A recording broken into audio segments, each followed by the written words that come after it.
So I finally got around to cobbling together the Audi oil pressure sensor. Here's the Wi-Fi dongle that will be installed on an aftermarket sensor. So what I came up with, because they don't sell these kits anymore, is you have to use all 1/8 inch MPT fittings. Like everything is really like done in like 1/8. So I found out. So basically, you have your adapter on here, which is the block thread M10 by 1. You want to move your crush washer from your adapter over here over to the front of this, obviously, so that'll go on like that.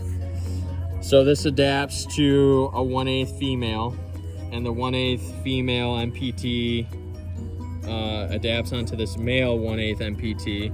This is a 12-inch long grease gun fitting that's rated up to 3,000 PSI. On the other end of this, we have another male 1/8 MPT fitting on the grease gun hose, and it converts to just a 1/8 female to a 1/8 female coupler. And then our sensor block, or T here, is 1/8 male threads, 1/8 female threads, and 1/8 MPT female threads on the back. So what that does is it allows me to screw in my aftermarket Wi-Fi oil pressure sender directly in with the 1/8 threads there. And then to adapt back to the stock Audi pressure sensor on the back end here, what you want to do is add a 1/8 male to M10 by 1 female. So let me do that now here. Okay, so now that's threaded in there. And then we take our stock oil pressure sensor from Audi. This is a two-prong sensor, so it doesn't need a ground. And again, same thing, it's got this little crush washer on it, but I think you can leave this one on because these aren't tapered threads. So if you look, these threads are straight, whereas the rest of them are tapered. So this might actually thread all the way in.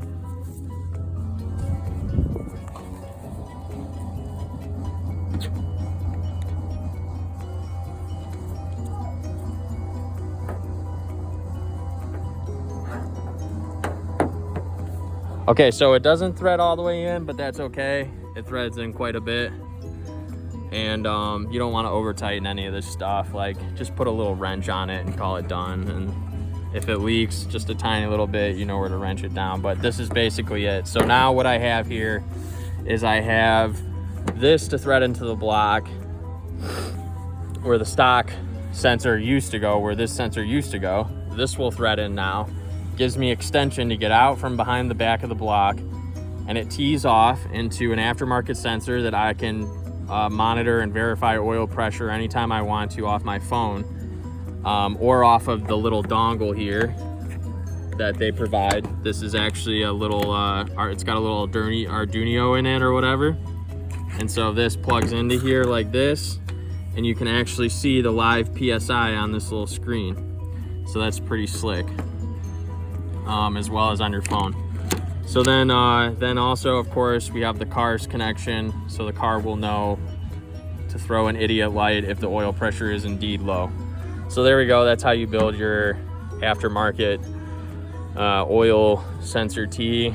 I built all this for like 40 bucks. I can link the parts in description, and it's most of it, actually everything was bought off Amazon, so I'll give you the parts for Amazon.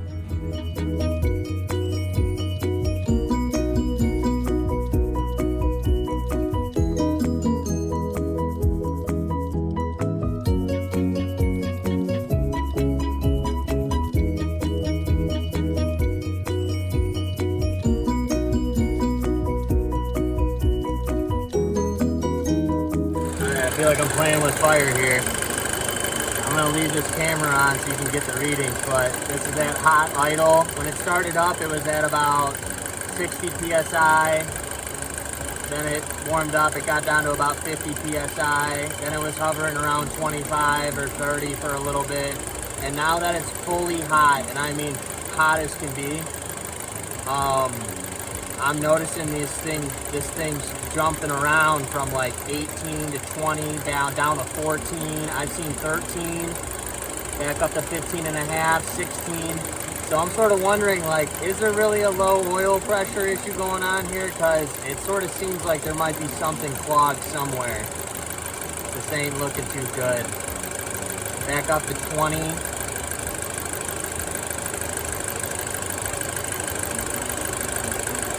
And not only that, I mean, the engine's shaking a little bit. It sounds like it's running like a diesel, sort of. I mean, it is idling, and it's idling sort of smooth. It just... This is how I've always known it to idle anyway, so here we go again, just looking at this again.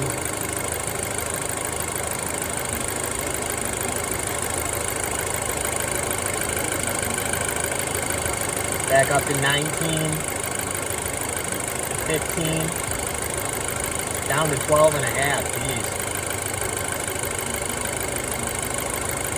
13, 16. So I'm not really sure, up to 17 and a half. I'm not really sure what's going on, but I am gonna shut it off. And I'm not gonna drive it.